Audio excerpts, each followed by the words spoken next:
couple questions in from you, we will. Just email those to questions@mit.edu.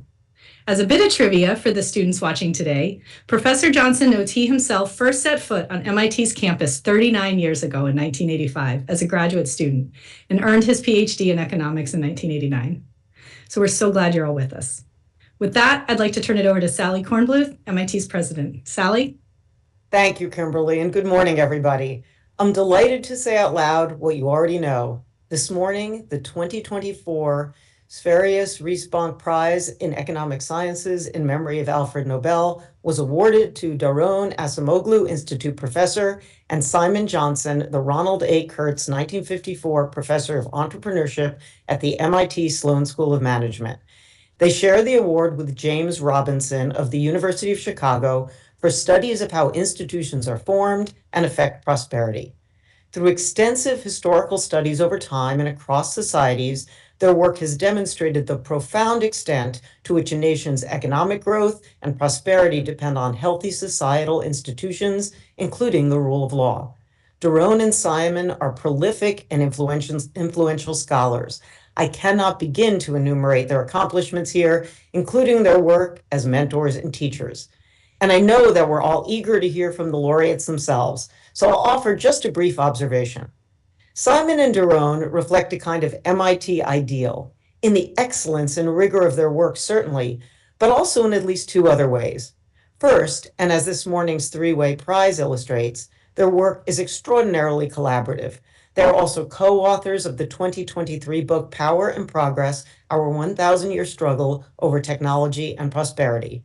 Their united wisdom and insight have rightly made their views exceptionally influential. And second, their work reflects a very MIT interest in making a positive impact in the real world. Their historical investigations have a great deal to teach us about how and why real societies fail or thrive. And they have both become familiar voices in the news, public intellectuals trying to help us all make sense of a tumultuous world. I hope this award and last week's Science Nobels can serve to remind the nation and the world of why advanced research deserves our sustained and enthusiastic collective support. Now, Daron, Simon, to you both, and your co-laureate, congratulations. The floor is yours. Thank you, Sally. It's wonderful. It's an amazing event, amazing day, and I am so happy to be sharing the stage with you, Sally, and with Simon. It's a long journey because the topics that were cited in the award statement were the ones that actually drew me to economics. Little did I know that that's not what economics was focused on at the time.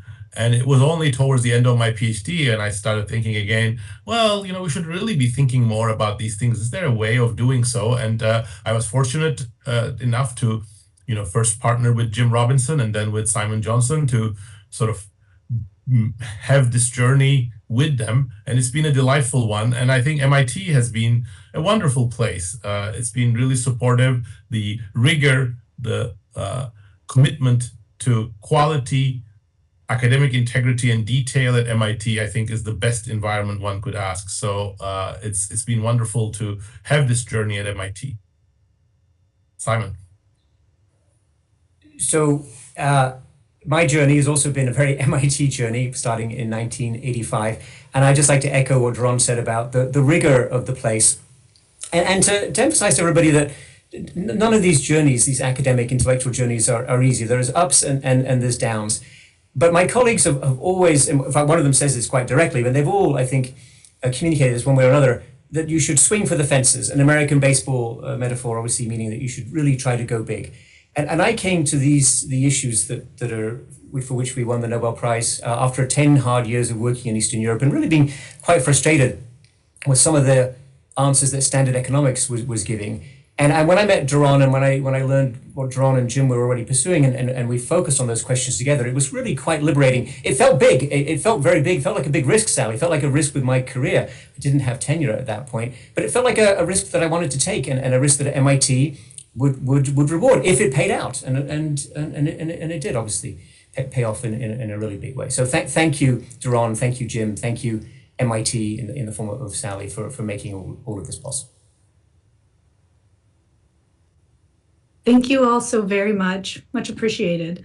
So at this time, journalists will open up the floor for your questions. Again, please raise your hand using the button at the bottom of the Zoom screen. When I open your line, please restate your name and outlet before asking your question. And again, for those student journalists and former students out there, please reach out to questions@mit.edu, and we're definitely going to do what we can to get to as many of those questions as we can do. All right. Daron Woods.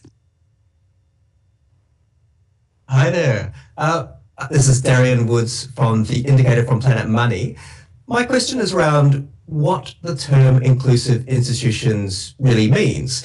Could this mean widespread education, infrastructure, and a mostly free market, but yet an authoritarian, non-democratic government, like which was the case in Taiwan, Singapore, China, and other fast-growing East Asian economies in the 20th century? Do you want me to take that, Simon? Or? Daron will answer all the hard questions. I'll just do the easy ones. I'll follow. Go ahead first, Daron. Well, institutions are not a panacea. They provide a framework.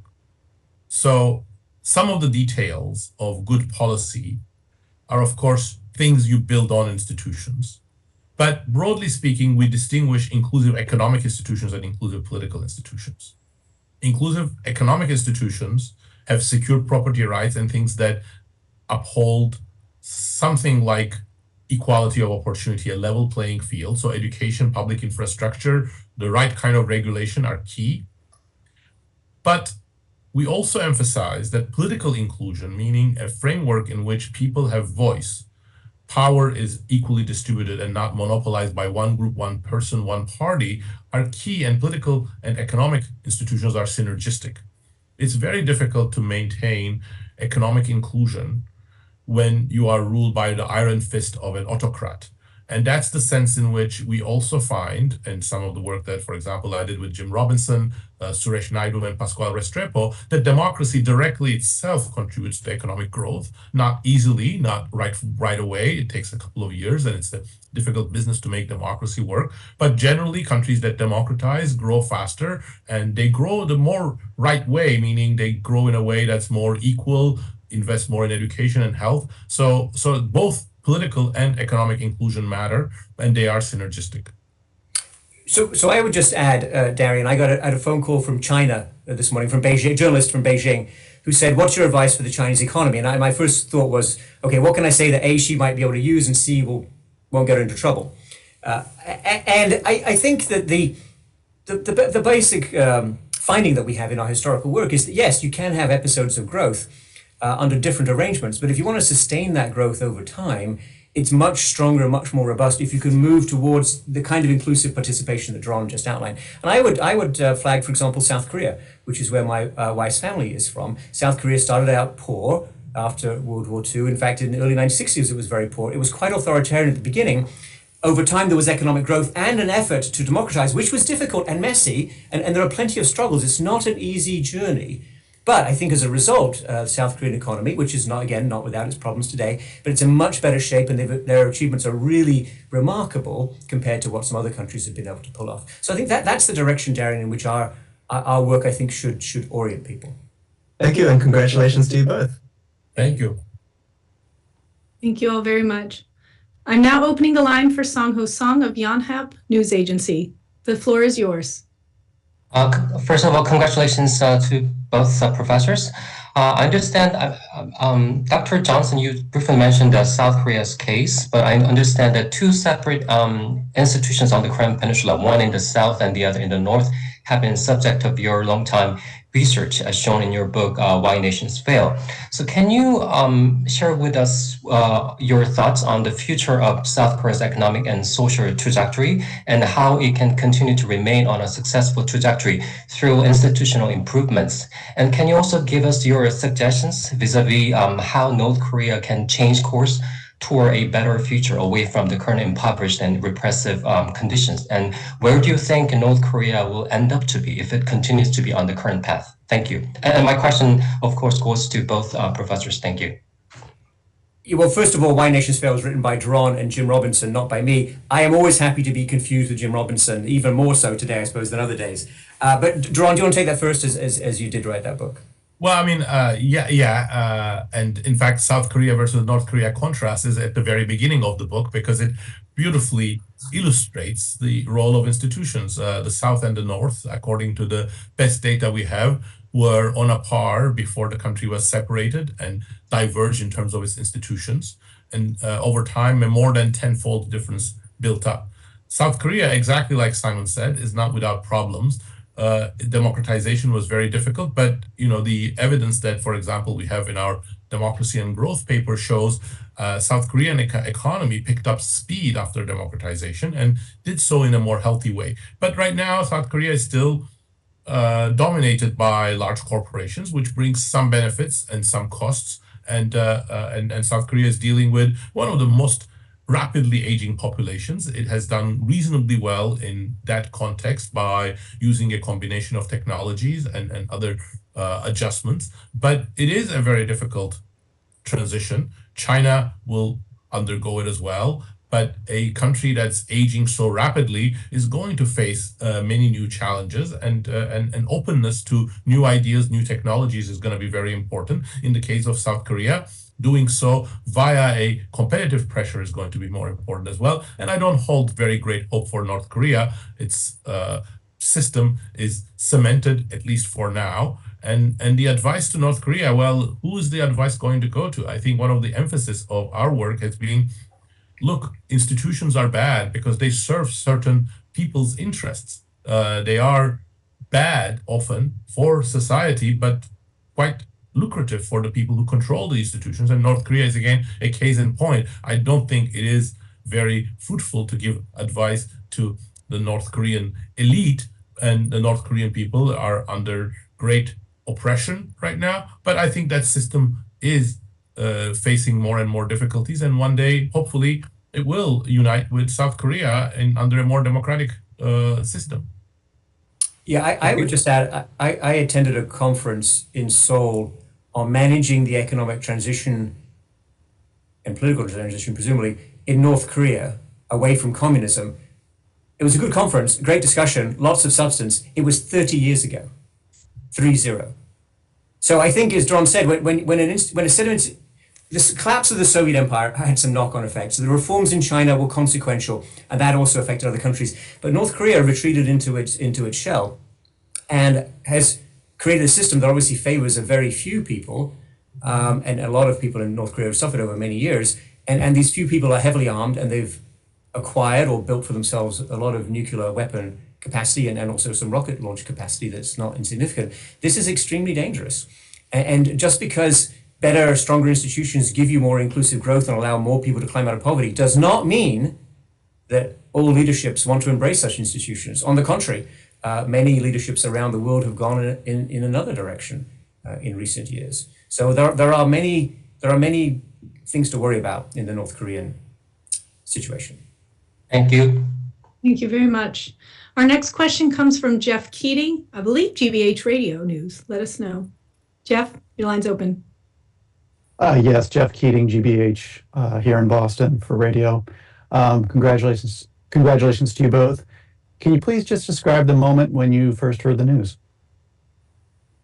I got a text from Kimberly. The Swedish, the Academy assures me they're trying to reach me early this morning, and I guess I had no record of that on my phone, but so I heard from my social network, which feels not inappropriate actually for 2024. Well, I'm in Athens right now, and I was on the balcony of my hotel room.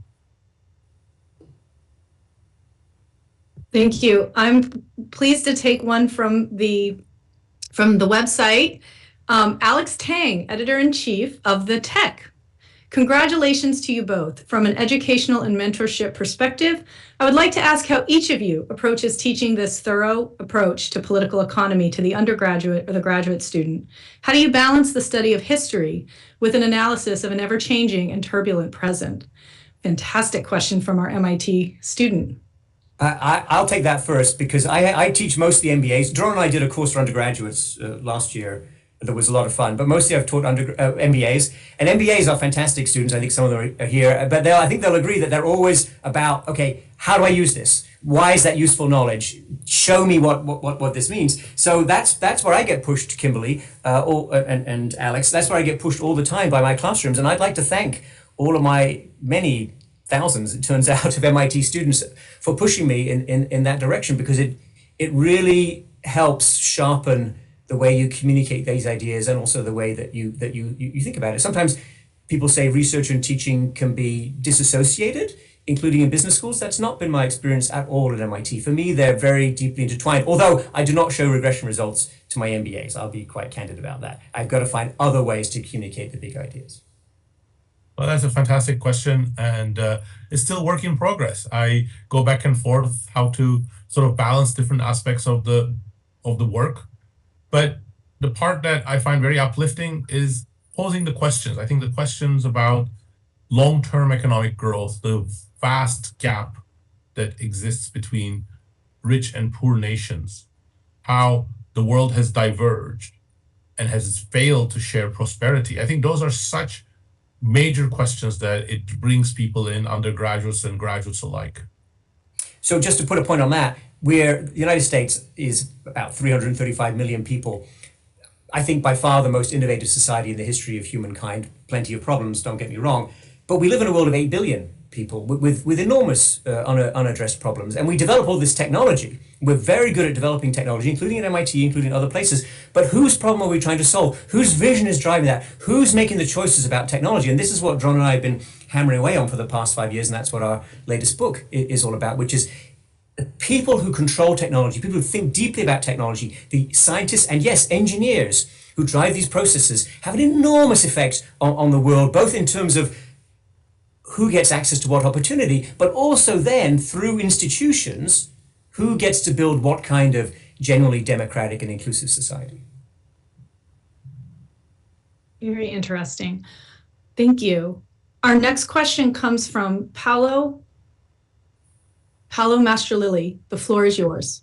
Thank you very much. Congratulations. Thank you for doing this briefing. I would like to ask you a question about the European Union. There have been a significant... And Paolo, can you state your outlet, please? Oh, yes. I'm the US Bureau Chief for the Italian daily La Repubblica. So there has been a significant backlash against the European Union in a recent year. Brexit, political parties in European countries that are against the European Union, also backlash in the US, particularly with the previous administration, with President Trump. Do you think that the European Union is still useful as an institution, and what reform would you suggest it needs to undertake to be a better institution? Well, Daron is actually in the European Union right now and needs to be able to leave on his own terms tomorrow morning. So I'm going to let him take the first cut of that. Well, the European Union also gained a Nobel Prize. I think it was about 10 years ago for their contribution to peace. And it is true. I think the European Union is an amazingly successful project. It was started as a way of easing tensions that people thought were inevitable, just like those that led to World War I and World War II. But more broadly, it is an effort to build supranational institutions, because many of the problems we encountered, and that was obvious after World War II, are global in nature. Domestic institutions are all good and well, but we need also supranational global institutions. And it's difficult business to build institutions. I mentioned democracy. Democracy is going through a very, very tough stretch. The support for democracy is at an all-time low across the industrialized world, despite the fact that I think democracy is still essential and does quite well in general. So I don't find it surprising that the project of European Union is difficult and mistakes are always made. But today, I think we need the European Union even more than ever, because we need different approaches to technology, different approaches to globalization, and different regulatory instincts. And we need a multipolar world. I think for all of these reasons, I still believe the European project is relevant and essential. But of course, it's not going to be one size fits all. I don't find it surprising that some people are going to want out of the European Union. And that is an ongoing challenge that European politicians will have to navigate. So what I would say, what I would add to that, Paolo, is while we shouldn't excessively obsess about the impact of Europe and Europeans on world history, surely the biggest change to the state of the world over the past 70 or 80 years is that West Europeans no longer fight each other. If you read about World War I, and I read extensively because I think that was the beginning of a very, very difficult century, a lot of creative impulses, a lot of building of peaceful societies got diverted into an incredible confrontation with the development of technology, including chemical weapons, including ways of delivering high explosives to people at great distances and so on, that we're still living with. And the fact that the European Union exists today and grew out of that, essentially stopped the France and Germany agreed not to fight and other people joined them in that. I think that's a huge accomplishment and we shouldn't lose track of that and we shouldn't forget it. And as Russia presses very hard on a European country, which is Ukraine, that's not a member of the European Union, we and particularly Europeans need to focus on that and understand that the extent and the importance of that challenge. So I'm a big fan of the European Union and what it's accomplished. At the same time, Paolo, we run at MIT for our executive MBAs a simulation every year. In fact, we're about to run the next one on the next phase of the euro area crisis. I understand the euro area and the European Union are separate, but you also know how they're overlapping. And I will just say that we started running this simulation more than a decade ago, and we always thought this will be the last year in which we can run a plausible next phase of the euro crisis. And every year we got fresh material, and every year we've got new pressures, and every year the students have to think through the macroeconomic responses. This is with Athanasios Orphanides, my Greek Cypriot colleague who was previously a member of the Governing Council of the European Central Bank and so on. So I think it's never over, Paolo. The problems are always there before us, and you just have to face them and confront them and go forward towards them on the basis of stronger institutions, better democracy, and believing that you should defend these systems against internal forces of chaos and worse, and external forces, because there are many people in the world who do not wish European and Western Europe well, and those forces need to be resisted. I always love going to school, taking class with the laureates here. So we're in our last 10 minutes or so. I'm going to try to take a couple more from the chat. This is from Wendy Maldonado, who you may recall, Professor Johnson, one of your former MBA students. She asks, would you please comment on the role of women in economic participation and how that has affected the overall economies of the societies you've studied, positively or negatively?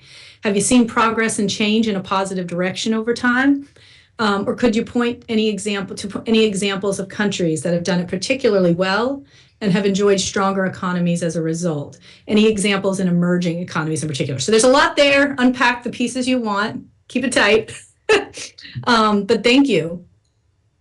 So that's a great question, Wendy, and very important. Of course, Claudia Goldin won a Nobel Prize not too long ago for really digging deeply into all of these topics, and her work I commend everybody for deeper investigation or study or understanding of this question.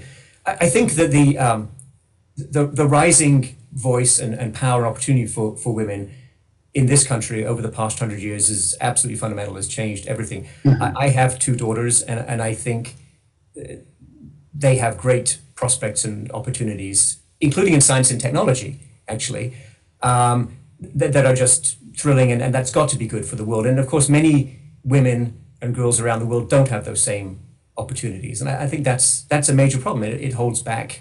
You can think in economic terms, you can think in political terms, you can think in human terms. So it's something to be overcome.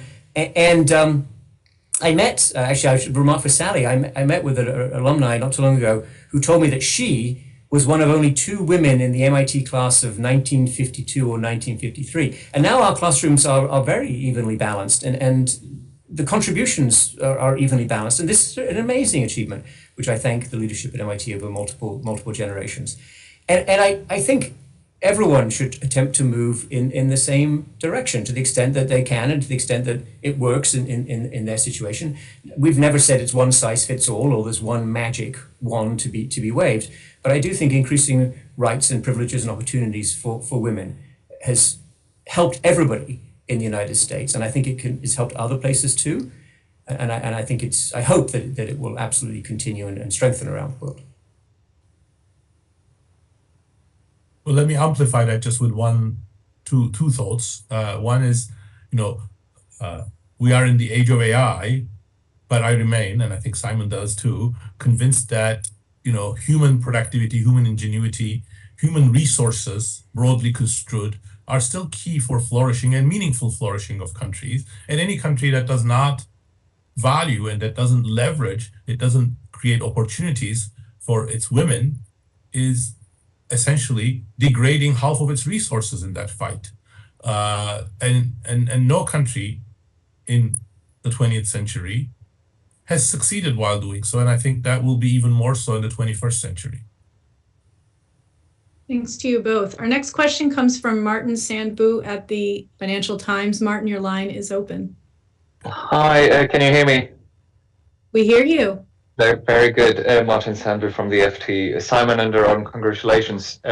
My question is whether you could state your view of the current trajectory of institutions in the liberal democratic societies. Are we on course for more extractive institutional forms or to maintain our inclusive institutions? And in particular, what do you make of the case that I think many people believe, and that's at least a plausible case, that we are moving in the direction of more autocratic, more oligarchic institutions with the electoral support of people who are disappointed by how inclusive so-called institutions, inclusive institutions have delivered for them economically and believe better economic promises from those who are heading in an extractive direction. Thanks very much. Well, Martin, you're right to be worried because that is a real danger. And this is something I have done research on recently. If you look at support for democracy in the industrialized world, it's at an all-time low. People are much more willing to say they would be okay, or they would support an authoritarian regime or dictatorship, military rule, or rule by a junta.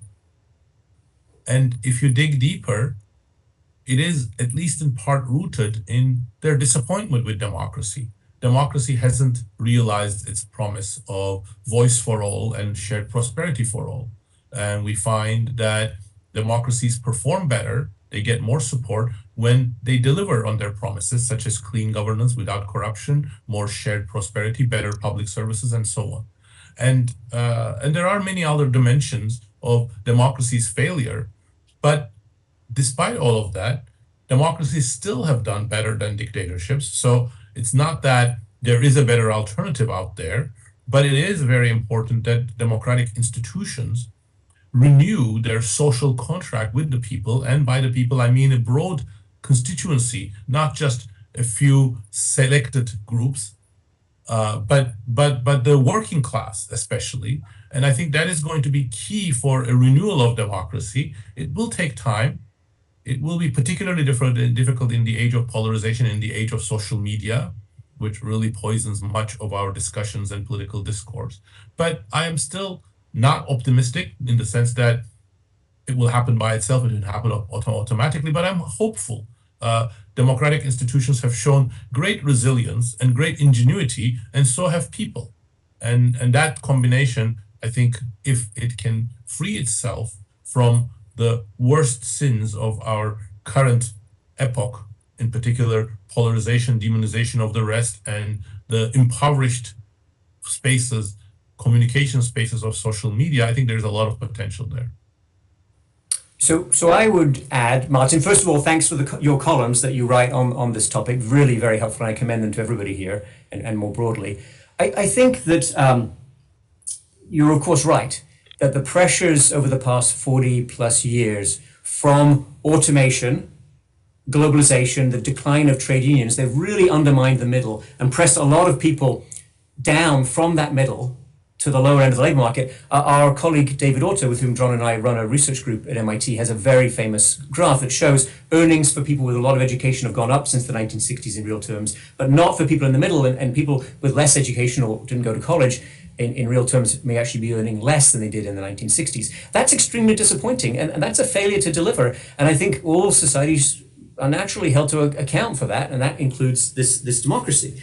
But it is incredibly important to emphasize, Martin, the choices that we make now about both the development of new technology, artificial intelligence, that's one of the things that Daron and I wrote about in our latest book, but also the rules of the game in electoral democracy. If you don't like the composition of the US Supreme Court in the United States, there are many ways to work to change that within the rules. They may be difficult ways, it may be a heavy lift, but there's ways to change it. But rejecting the result of a free and fair election, refusing to acknowledge that result, or encouraging people to attack Congress when it's a process of formally validating that vote, that's not acceptable. Those are choices made by prominent people, by important people. Those moves, that kinds of actions can absolutely undermine, destroy any democracy. We've seen that many times around the world. It takes a long time to build strong institutions. It doesn't take long to overthrow them if you really put your mind to it. So once again, the US, a wonderful country, a country I'm proud to have joined, and I'm very happy to be an American citizen.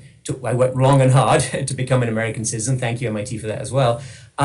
We've had a bumpy ride on democracy, and what happens next in the November election is extremely consequential for whether we can sustain our better, stronger institutions and have more shared prosperity going forward. So I think our next question from a visiting fellow at Sloan helps us get to how we get more people to listen to y'all and hear this. Sarah bin Mahfouz, visiting fellow at Sloan, asks, what a wonderful opportunity to join you for this. Congrats. She's a visiting fellow. Given the current state of the global economy, what areas of economic research do you think are most crucial for the next generation of economists to explore? And how do you bridge the gap between research and policy implementation? Do I get started, Simon? Do you want to go? Yeah, go ahead, Rob. Well, I think there are a number of challenges the whole world is facing right now. I believe we know some things about those, but much more is needed. AI, how the workforce will adjust to it, how the future of work will adjust to it, inequality, an aging population, which is, the world has never aged as it has done now, and how we're going to work with that, climate change, but also more sort of usual problems that we've been struggling with, around the world, the Middle East, Africa. Still, there are such divisions and such insecurity that building anything approaching a vibrant economy is completely impossible for hundreds of millions of people. So some way of bringing peace around the world and building more stronger institutions from the ashes of the very difficult times that many different parts of the world have, I think that's going to be a continuing challenge. My bumper sticker, Sarah, for this whole 25 years or more of work is more good jobs. Find ways to create more good jobs in your own community, around this country, other countries. Spread the prosperity that way. And as I have the undivided attention of the president of MIT here, I will say that, without risk of contradiction, that more effort into science and technology, more invention, more commercialization of invention, and having the value of wanting to create better lives for people, both in terms of how the technology is used and the jobs that you create in that technology innovation process and in its deployment. That's what we've done really well, okay, figuring it out, muddling through, no doubt, over the past 100+ years around MIT. When I was a grad student, by the way, the area around MIT, known as Kendall Square, was not in great shape and has really been transformed by a lot of technology investments. And that's fantastic. We need more of that. We need 100 of those. We need 1,000 of those. And it needs to be constructive to address the problems that Daron just identified for you. So who sets priorities? Who has the vision? Who makes the choices? If we don't do that at MIT, where else will people do it? And I think we do it at MIT, and we need to do more of it. And thank you, Sally, for your leadership, including on climate, pushing us all absolutely in this direction. Thanks to you both. We have one more from journalists, then we'll try to get in one or two from former students, and then we can call it a wrap. So Thomas Fisherman, I think we're going back to Europe. The line is open. Yes, hello, it's Thomas Fisherman from Die Zeit, and I guess that my question is very much related to the question from the FT. We see all these countries with perfectly good institutions and reasonable growth deconstruct their own institutions in a way, and this goes through populism, which has been mentioned. So my question is, what kind of research agenda do we need to look at the long-term dynamics there?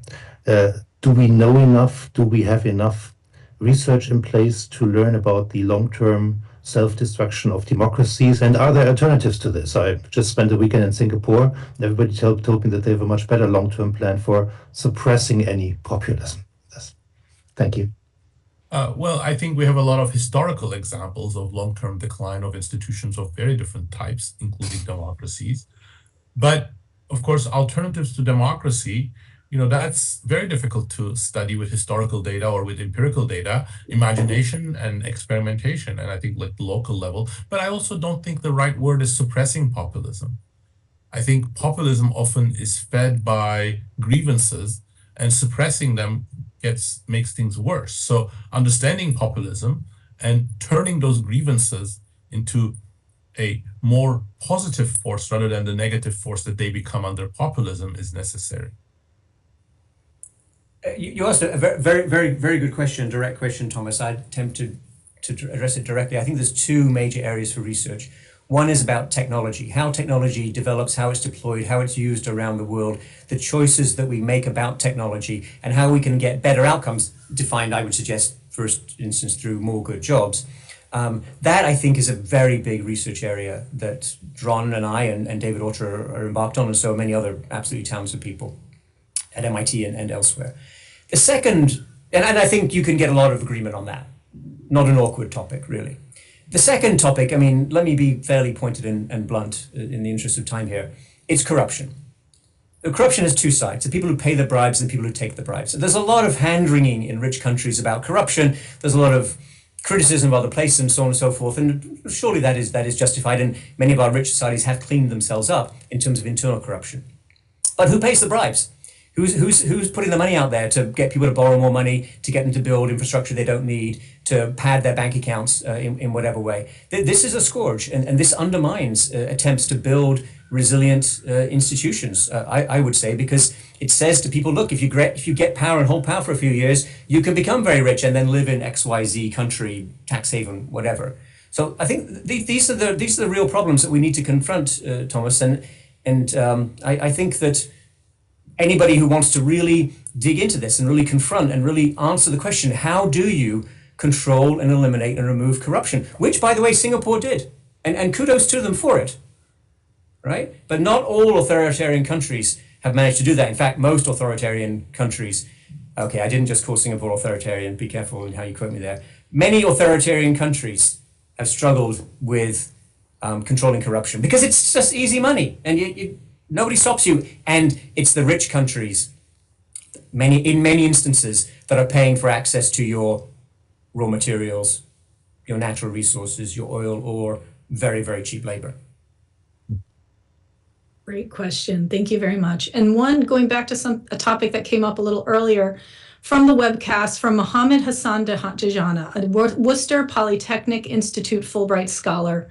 Congratulations on the marvelous achievement. My question is, how do you see climate change impacting short and long-term economic growth and the role it plays in exacerbating the divide between the rich and the poor, and what needs to be done to address it? Well, climate change is exacerbating the divide, both between poor and rich nations and between poor and rich people within a nation, because they have different resources to deal and adapt to change. But climate change is also an opportunity. Renewable technologies are an amazing source of productivity growth, and even a modicum of investment and a modicum of civil society support for these technologies have had transformative effects. So I think we should welcome the climate change, not the climate change per se, but the climate change challenge. I think there's much more to be done. But in line with the previous questions about inclusion populism, it cannot be done by fiat. It cannot be done by imposing it on workers. You need to bring the workers into the fold as well. You need to convince people that they are going to benefit from it, and it's not going to be something that are going to be forced into at the cost of their good jobs. And it's not something that is just dictated to them from above. And I think that's again, a challenge for democracy. Yes, I think that the recent tragic events around the two hurricanes, particularly the devastation in North Carolina, where I lived in North Carolina for 5 years, it's absolutely heartbreaking. And it should remind us that nobody is exempt. Even rich countries are going to be faced with terrible, terrible problems here. And I think that there are one answer on the what to do about climate change is about policy and changing policy, and there are things that can be done now, and of course it's a long list, and they're not being done for reasons that we can discuss. But the other piece that's super important is really swing for the fences, aim for the breakthrough science, change the world again. And I'm looking at Sally Kornbluth as I say this because she's doing this. I think that sometimes people say, well, that's the scientists and those are strange ideas and we don't know if they'll come to fruition. Well, no, actually, we've transformed the world many times with technology invented in and around major research universities in the United States. So now we need to do it again. Well, you know what? We've experienced, we have a track record, we know what it takes, and we need to do more of it, and we need to make sure, as Daron is emphasizing today, and as he's emphasized in the 25 years that I've known him consistently, it's got to be done in an inclusive manner. This is not about helping a few elites become billionaires. That's not the goal here. The goal is, well, I think as the question suggests, the goal is save the planet, help a lot of poor people, prevent the sea from rising in a way that will be catastrophic to millions of, if not tens and hundreds of millions of people. That's a tough agenda, but I think we know how to do it, and I'm really pleased to be continue to be associated with MIT and all of MIT's efforts in this direction. Thank you both so much. We are going to give the final question today. We're going to end with MIT alumna Reshma Patel, MIT Economics class of 1993, and I think it's a nice recap from what you all have been saying. What can the average person do to strengthen our democratic institutions? Doesn't democracy only work if we all participate in it? I'll take this one first, Daron, seeing as you were just swinging water. Yes, absolutely. I mean, that's the essence. That's what we've learned over 250 years. There's a lot of people who want you to stay on the sidelines. There's a lot of people who say, well, your voice doesn't matter. I think the strongest societies in the world have been built from the ground up. And it's a struggle. It's always hard. Look, nothing about this democratic process, nothing about inclusive prosperity has come easily to anyone, including in the UK, the US, European Union, which we've talked about. So there's a lot of hard work ahead, and as some of the questions emphasized, this is a tough moment, a challenging moment, a moment of stress test. But yes, the choices that need to be made about technology and about political outcomes rest with us, and it's a responsibility that we need to take seriously. And if our research has pushed people in that direction, and if today's incredible, amazing prize award helps raise awareness, then I think all the work we've done over the past 2.5 decades has been worth it. Well, let me end by saying 3 things, 2 non-controversial, pretty obvious, and 1 perhaps a little more controversial. 1, participate. That's what democracy needs. 2, avoid demonizing the other side, try to understand the other side so that there is better communication. That's what democracy is about. But 3rd, I think walk away from all social media and media sources that try to polarize us. That's only by people walking away and not rewarding these really pernicious sources of echo chambers, polarization, pollution of communication that we can actually fix the system. We should stop rewarding them.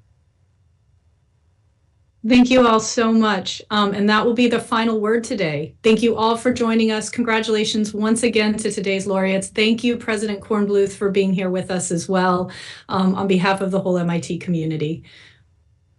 Have a great day, guys. Enjoy it. Thank you so much, Kimberly. Thanks to everyone. Bye-bye. Bye-bye.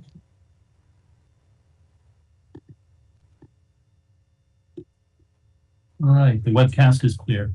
Thank you.